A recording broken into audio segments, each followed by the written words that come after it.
Hey West Michigan, so you're super excited, you found your dream home, you put an offer on it, and now it's time to have home inspections. Now if you haven't gone through home inspections before, you might be surprised at some of the crazy things that your inspector will uncover at the home that you're supposed to be living in for the next 8 to 10 to 30 years. Now the problem is that without having a home inspection, it's really difficult to find out all the flaws and really get to know your home inside and out, top to bottom, before you close on it and it's too late. So enter the home inspection.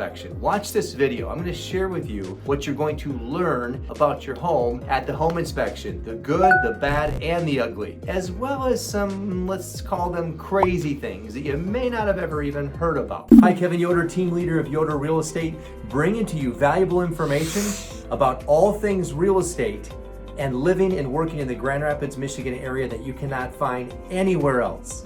And if you like this video, make sure you like it and subscribe to it so that you can see more content just like this. Let's start by talking about what a home inspection is and isn't, and some basics that you need to learn about the home inspection process before you get started with that. What do inspectors do? First off, inspectors are not county, city, or township granted. This means that they're not looking for code violations like you would say in new construction. And the other thing to know is that they're only looking for parts of the house that are accessible and visible. So what they will inspect is air conditioning, heating systems, plumbing, electrical, roof, attics, visible installation of things. Walls, floors, windows, and foundations. So what they won't inspect, these are just some examples. There's other things that they will inspect and other things they will not. These are the basics. Swimming pools, underground swimming pools. They're not looking at the plumbing apparatus or the filters or the motors of swimming pools. Underground tanks, including septic tanks. Now there are actual inspectors that do inspect well in septic systems, but that's not the basic house inspection that I'm talking about right now. And they also don't look at the inside of walls or attics that they cannot get into. So if there's a hatch that's bolted shut, they can't get in there. They will not look at that area. So how long does a home inspection take? About 3 to 5 hours, depending on the size of the home. I would say plan on about 3 hours. And the question comes up is, should you attend the home inspection? I would say absolutely yes. You don't need to be there for the entire inspection. If let's say it's 3 or 4 hours, plan on being there for about an hour, maybe an hour and a half. And let the inspector kind of get in there and do all those dirty things and then come out and give you a recap. And I recently put an offer on a home that I'm looking to buy to flip it, and that's exactly what I did. So he can do that and then come out and let me know what he found. And that's exactly what I would recommend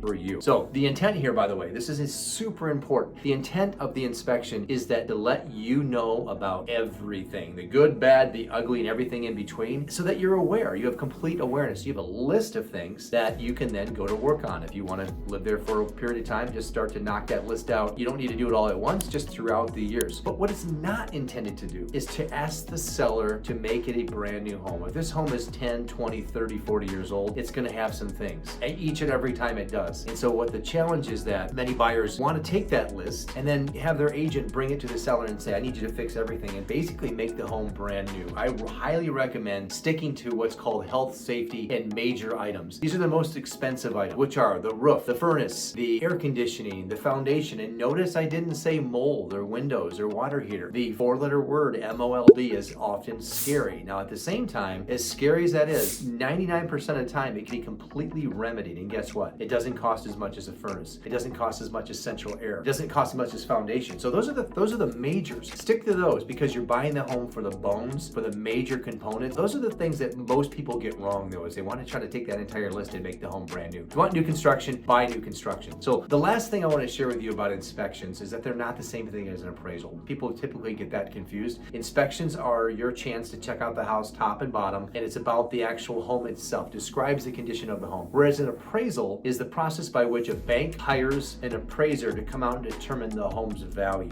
One checks for condition, the other one checks for market value of the property, confirming that it actually is in alignment with the price on the purchase agreement, because that bank's going to lend on the home and they got to make sure those values line up. Now that we understand what an inspection is or isn't, what are some scary things that an inspector can find in a home? Now, I'm going to put a link below for the craziest things. I just Googled craziest things you can find at a home inspection. Now, I actually experienced several of them, including dead animal carcasses. Literally found a carcass of a cat in the landscaping. Not good. And so in that article that I've linked, you'll see that there's a cat that died in the crawl space. I've also seen snakes in attics. Now that's disgusting. I get it. And, a little bit unnerving, but but what you see is the traces of the snake going through the insulation. Sometimes you'll find like dead mice carcass because they eat it, and then not entirely, but well, okay. So what else? Mice in the oddest places. The strangest thing that I found at an inspection when it comes to rodents was there was a typewriter in the basement, and for some crazy reason, I decided to take this cover off of the typewriter. Down in there, all I saw was a bunch of like squirming around tails. Absolutely disgusting. These are the things you really don't want to find, and more often than not, you're not going to. But if you want to know more about the crazy things that inspectors find at inspections, click that link below and have a good time with that. So there you have it, the scary things that happen at the home inspection. Now, if you want to stay informed, all things scary and not scary, living, working, playing, and owning real estate in the West Michigan area, make sure you like this video, subscribe it, and share it with somebody that you think this might help. And I'll continue to keep bringing the realness to real estate, and we'll see you soon.